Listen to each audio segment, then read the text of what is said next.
Look, I'm going to tell you something that's going to make your jaw drop. And honestly, I'm not even sorry about it. My name's Audra. I'm 28, and I did what I had to do to secure my future. So, there I was, working retail and dating two guys at the same time. Don't give me that look. Every smart woman keeps her options open until someone actually steps up. There's Leland, the sweet guy who's got his life together. Already has two kids from his previous relationship. Takes me to actual restaurants instead of expecting me to split the check at some dive bar. Then there's this other guy. Let's call him Ronan. Well, it doesn't matter what his name is because he was never relationship material anyway. Leland and I had been talking for about a month before we finally went on a real date. Over the next 3 months, we managed to go out maybe 5 or 6 times. Now, before you start judging me, let me explain something. If a guy really likes you, really wants you, he's going to make time. He's going to see you more than twice a month. But Leland was taking his sweet time, being all respectful and cautious because his kids or whatever. Meanwhile, Ronan was giving me everything Leland wasn't. Passion, excitement, spontaneity. But here's the thing about exciting guys. They're exciting because they're unpredictable.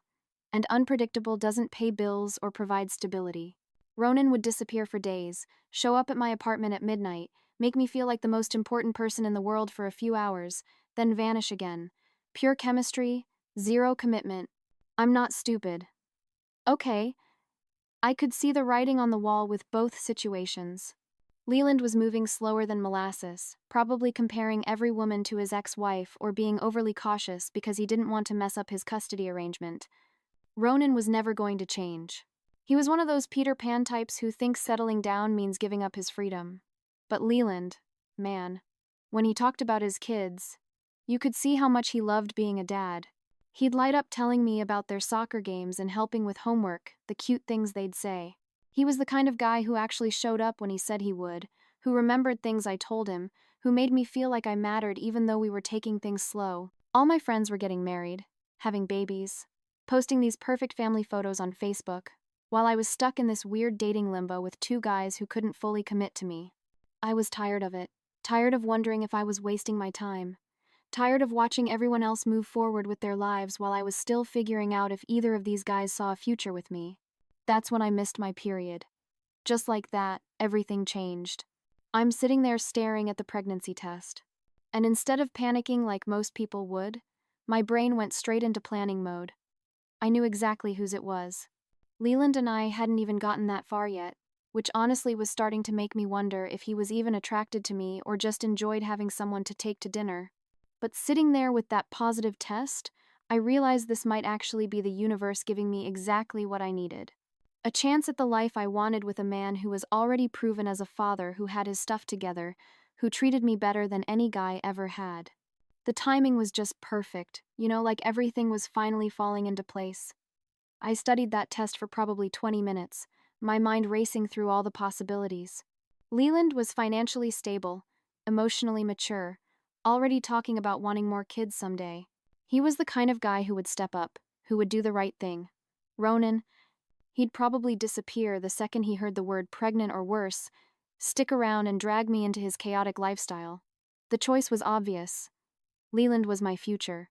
He just didn't know it yet. And honestly, when you think about it, I was doing everyone a favor. He wanted more kids. I was giving him a chance to have them. He wanted a woman who would appreciate his stability. And trust me, I appreciated it more than he knew. Ronan wanted to keep playing games forever, and now I was freeing both of us from that dead-end situation. I blocked Ronan on everything that night. Deleted his number, unfriended him on social media, even threw away a hoodie he'd left at my place. If this was going to work, I needed to commit completely. No loose ends, no complications, no looking back. The next morning, I called Leland and suggested we have dinner at my place instead of going out. It was time to start our real life together. I spent the entire day preparing for what was basically the most important conversation of my life. I cleaned my apartment until it sparkled, bought ingredients for his favorite meal, even picked up one of those expensive bottles of wine he likes, though obviously I wouldn't be drinking it. When Leland arrived, he had flowers like he always did. That's the thing about him that I loved. He was consistent, thoughtful, the kind of guy who still believed in romance. We had dinner, talked about our weeks, laughed about some story his daughter told him about her teacher. Everything felt so natural, so right. After we finished eating, I suggested we move to the couch. My heart was pounding, but I kept my voice steady. I told him I had something important to share, something that would change everything for us. He got this concerned look on his face, probably thinking I was about to break up with him or something. "I'm pregnant," I said, watching his expression carefully. The silence stretched for what felt like forever. I could see him processing, calculating, trying to figure out the timeline. Finally, he asked when I found out how far along I thought I was. His questions were gentle but pointed, and I felt this flash of irritation. Why was he interrogating me instead of celebrating? "Are you sure it's he started then stopped himself? Are you serious right now?" I snapped. "You're seriously asking me that?" He immediately backtracked, apologizing, saying he didn't mean to question me. He was just surprised. But I was already hurt, already defensive. Here I was giving him the chance to be a father again, and his first instinct was to doubt me. "I can't believe you don't trust me," I said, letting my voice crack a little. "After everything we've shared, everything we've built together, you think I would lie about something like this?" He spent the next 10 minutes apologizing, explaining that he was just shocked, that he never doubted me personally. He held my hands and promised he would step up, that we would figure this out together. He started talking about responsibility, about doing the right thing, about how this baby deserved a stable home with 2 parents. That's when I knew I'd made the right choice. Leland wasn't just talking about obligation. He was talking about building a real family. He was already planning, already thinking about what we'd need to do to make this work. This was exactly the kind of man I wanted raising my child. Over the next few weeks, things moved fast. Leland suggested I move in with him, said it would be better for the baby if we were together. He introduced me to his kids, and I could tell he was proud to have me there, proud to be building this bigger family unit. His ex-wife was polite but distant when we met. I could tell she was sizing me up, probably wondering how serious this relationship really was. But when Leland explained about the baby, her whole demeanor shifted. She became warmer, more welcoming, talking about how excited the kids would be to have a little brother or sister. I played my role perfectly. I brought small gifts for his kids, remembered their favorite snacks, asked about their school projects. I was respectful to his ex, never trying to overstep or create drama. I wanted everyone to see that I was the kind of woman who enhanced their family dynamic instead of complicating it. The only frustrating part was that Leland was still being so careful with physical intimacy. I understood he was trying to be respectful given my condition, but it made maintaining my story more challenging. I started researching pregnancy symptoms, making sure I knew what I should be experiencing at each stage. I also started posting subtle couple photos on social media. Nothing over the top, just sweet moments that showed we were building something real together. I wanted the world to see that I wasn't just some random girlfriend. I was going to be the mother of his child. When Leland proposed 2 months later, I felt like everything in my life was finally falling into place. He said he wanted to do right by me and the baby, that he'd been thinking about marriage anyway. And this just confirmed that we were meant to be together. The ring wasn't huge, but it was beautiful and thoughtful. Exactly what I would have picked for myself. I was going to be Mrs. Leland, whatever his last name was. Mom to 3 beautiful children, part of a real family that people would look at with envy. All those years of dating losers and wondering if I'd ever find someone worth keeping, it was all leading to this moment. Finally, I had everything I wanted, and I'd been smart enough to make it happen. Marriage wasn't quite the fairy tale I'd imagined. Don't get me wrong, Leland was still the perfect husband on paper. He was attentive, supportive, excited about the baby. But there were all these little things that started getting under my skin, like how he kept his finances completely separate from mine. He said he wanted to wait until after the baby came to combine everything, which sounded reasonable, but felt like he was holding something back. I was his wife carrying his child, but he still treated his money like it was some big secret. When I mentioned wanting to redecorate the nursery or buy new furniture, he'd give me this look like I was being frivolous. And his kids, don't get me wrong, they're sweet. But Leland acted like I needed his permission for every little thing involving them. I couldn't even suggest a different bedtime routine or healthier snacks without him giving me the speech about not changing too much too fast who was going to be their stepmother. But he treated me more like a babysitter. He was trying out. The pregnancy was getting harder to manage too. I was showing now, which was great for maintaining the illusion, but doctor's appointments were becoming a minefield. Leland kept wanting to come with me, asking about test results and ultrasounds. I convinced him that I preferred doing everything naturally, that I didn't trust modern medicine, and wanted to use a midwife for a home birth. It's better for the baby, I told him. More peaceful, less stressful. Hospitals are full of germs and unnecessary interventions. He seemed skeptical, but didn't push too hard. I think he was trying to be supportive of my choices, even if he didn't fully understand them. I started following all these natural parenting blogs, sharing articles about the benefits of home birth and midwife care. The more research I could show him, the more legitimate my decision seemed. But then Ronan started trying to contact me again. I'd blocked him on everything, but apparently one of our mutual friends mentioned seeing my wedding photos on Facebook. He started showing up at my work, asking to talk to me, saying he'd heard I was pregnant and married and just wanted to make sure I was okay. The first time he cornered me in the parking lot after my shift, I told him to leave me alone, that I was happily married and didn't want any complications from my past. But he kept pushing, asking specific questions about timing, saying something didn't add up. I'm not stupid, he said. I can count months as well as anyone else. I told him I'd lost his baby early on, and this was a completely different pregnancy. But I could tell he wasn't buying it. He had this look on his face like he was putting together a puzzle, and I didn't like where his thoughts were going. Stay away from me and my family, I warned him. I don't want you in my life anymore. But he wouldn't drop it. He started threatening to reach out to Leland directly, saying he just wanted to clear the air and make sure there were no misunderstandings. The way he said it made my stomach drop. He wasn't going to let this go. I started snapping at Leland over stupid things, leaving dishes in the sink, forgetting to pick up milk, anything that would create enough drama to distract from my growing anxiety. He kept asking what was wrong, if it was pregnancy hormones or stress about the baby. But I couldn't exactly explain that my past was threatening to ruin everything I built. One evening, Leland was playing with his kids in the backyard when I saw a familiar car pull into our driveway. My blood went cold. He'd found our house. I watched through the window as he got out and walked up to our front door. When the doorbell rang, I knew my perfect life was about to come crashing down. I opened the door before Leland could get there, stepping outside and closing it behind me. But it was too late. Leland had already heard the doorbell and was coming around from the backyard, his kids trailing behind him. Audra, who's this? Leland asked, and I could hear the confusion in his voice. Before I could answer, he spoke up. Hi, I'm Ronan. I'm an old friend of Audra's. I was hoping we could all talk for a minute. My heart was pounding so hard I thought it might explode. Ronan was just leaving, I said quickly. We don't have anything to talk about. But Ronan wasn't backing down. He looked directly at Leland and said, Actually, I think we do. It's about Audra's pregnancy.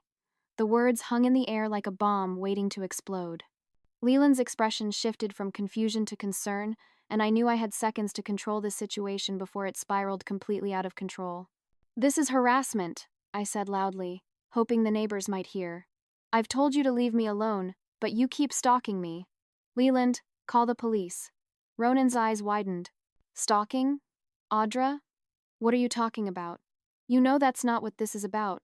I don't know what you think happened between us, I continued, my voice getting higher and more emotional. But I'm married now. I'm having my husband's baby. You need to accept that and move on with your life. Leland stepped closer to me, his protective instincts kicking in. Look, man, I don't know what your deal is, but my wife has asked you to leave. I think you should respect that. But Ronan wasn't intimidated. If anything, he seemed more determined. She's lying to you about the baby. The timing doesn't work. We were together right when she would have gotten pregnant, and you two barely knew each other then.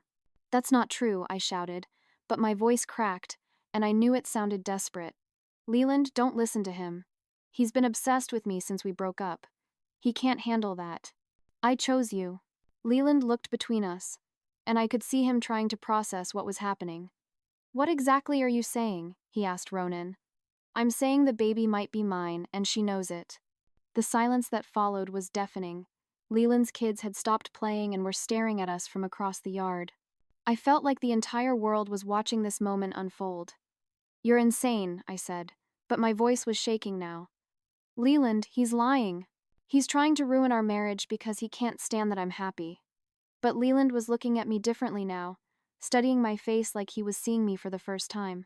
Audra, is there any chance what he's saying could be true? How can you even ask me that? I shot back. After everything we've been through, after all the plans we've made, you're going to believe some random guy over your own wife. I'm not random, Ronan said firmly. And I have proof. He pulled out his phone and started scrolling through photos, screenshots of text messages, call logs. Here's her number and my phone. Here are messages from right around the time she would have gotten pregnant. Here's a photo of us together from that weekend.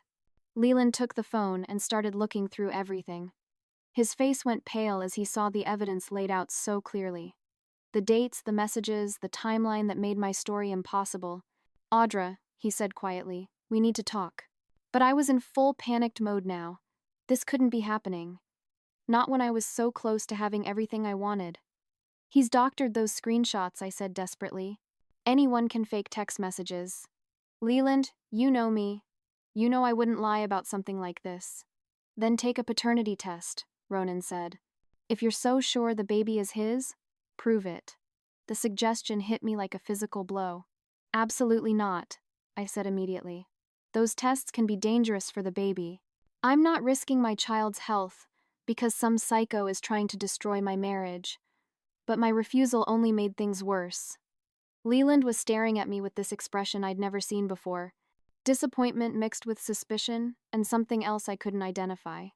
If there's nothing to hide, he said slowly, why won't you take the test? Because I shouldn't have to prove anything to you, I exploded. I'm your wife. The fact that you're even considering this shows how little you actually trust me. I stormed into the house, slamming the door behind me, but I could hear them continuing to talk outside. Through the window, I watched Ronan showing Leland more evidence, watched my husband's posture change as he realized he'd been played. When Leland finally came inside, he looked like a completely different person. I think you should stay somewhere else tonight, he said quietly. We'll figure out the rest tomorrow. The next few weeks were a nightmare. Leland moved into the guest room and barely spoke to me except to discuss logistics.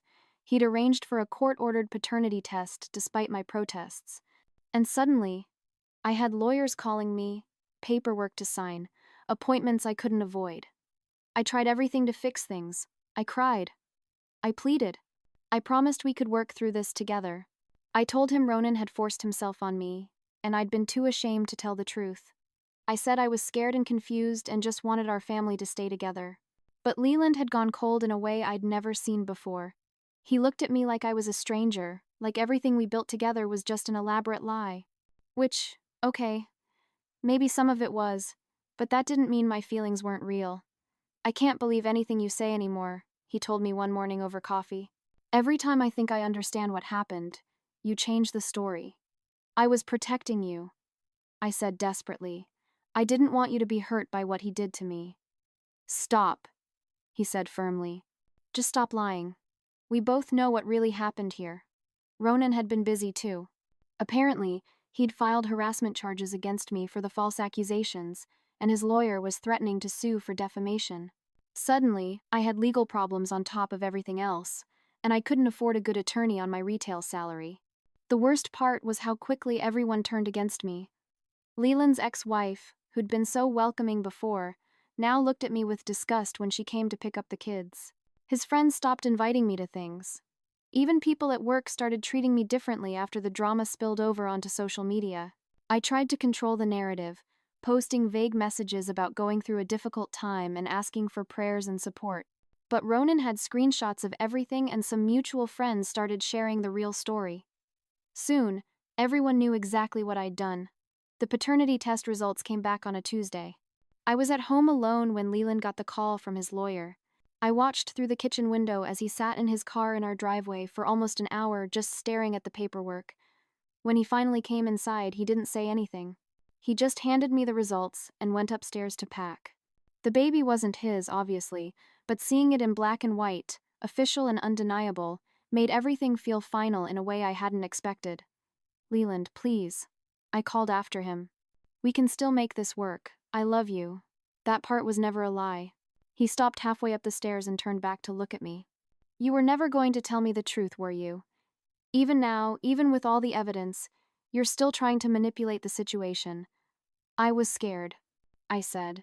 And for once, it was completely honest. I was scared of losing you. You never had me, he said quietly. You had a fantasy version of me that you created in your head. But you never actually cared enough to get to know the real me, because if you had, you would have known I deserved better than this. He finished packing and left that same day. Filed for annulment, moved back to his old place, blocked me on everything. Just like that, the life I'd built vanished completely. But that wasn't even the worst part. The worst part was what came next. Ronan didn't want anything to do with me after the truth came out, but he did want his parental rights. While I was dealing with the divorce and the legal fallout from my accusations, he was filing custody papers and establishing himself as the father. I ended up giving birth alone in a hospital, not the peaceful home birth I'd planned. Leland's insurance had been canceled when the annulment went through, and I couldn't afford the midwife anymore anyway. Ronan showed up for the birth certificate signing, but he looked at me like I was something disgusting he'd found on his shoe. I'll take care of my kid, he said. But don't expect anything else from me. What you did was unforgivable. He established joint custody immediately, which meant I had to share my baby with someone who hated me. Every handoff was a reminder of how badly I'd messed up, how my perfect plan had backfired in every possible way. The harassment charges stuck, by the way. I ended up with a criminal record and had to do community service. The defamation lawsuit was dropped, but only because Ronan's lawyer said I wasn't worth the effort since I had nothing to take anyway. I lost my job too. The drama had followed me to work, and my manager said my personal problems were affecting the team dynamic. Apparently, customers had started recognizing me from social media and complaining. In a small town, everyone knows everyone's business, and my business was the kind people love to gossip about. I had to move back in with my parents, a 28-year-old single mother with a criminal record and no job prospects. Every day I had to watch my mom's disappointed face as she helped with the baby, knowing she was thinking about how different things could have been if I'd just been honest from the beginning. The absolute worst part was seeing Leland around town with someone new, a teacher from his kids' school who seemed genuinely sweet and normal. She wasn't trying to trap him or manipulate him into anything. She just liked him for who he was. They looked happy together in a way that made my stomach hurt every time I saw them. His kids called her by her first name and seemed to genuinely enjoy spending time with her. She went to their games and helped with homework and did all the things I'd thought I wanted to do. Except she was doing them because she actually cared, not because she was trying to secure her position. Sometimes I'd see them at the grocery store or the mall, this perfect little blended family, and I'd have to leave before they noticed me. Not because I was embarrassed, but because seeing what I'd lost was too painful to bear. My friends stopped calling after a while. Nobody wants to be associated with someone who lies about paternity and makes false accusations.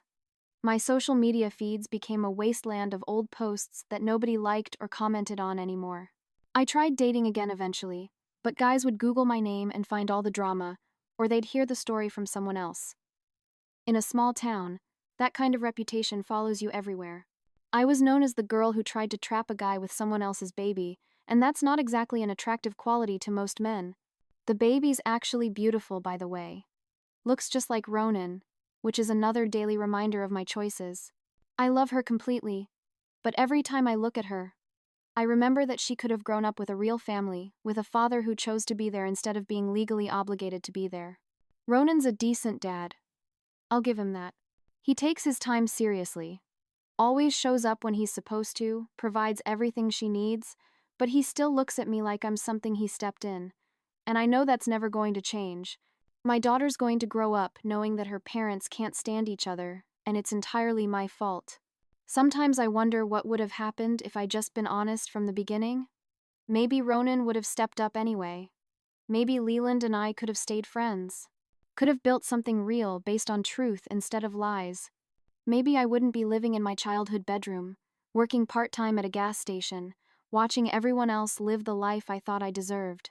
But then, I remember how good it felt when Leland proposed, how perfect everything seemed when my plan was working. For a few months, I had exactly what I wanted. And, honestly, even knowing how it all turned out, part of me still thinks I deserve that happiness more than some other random woman who probably didn't even appreciate what she had. That's the thing nobody talks about. Sometimes the karma isn't just losing what you gained. Sometimes it's having to live with the knowledge that you're exactly the kind of person who would do something like this in the first place. And no matter how much you wish you could change it, you can't escape who you really are.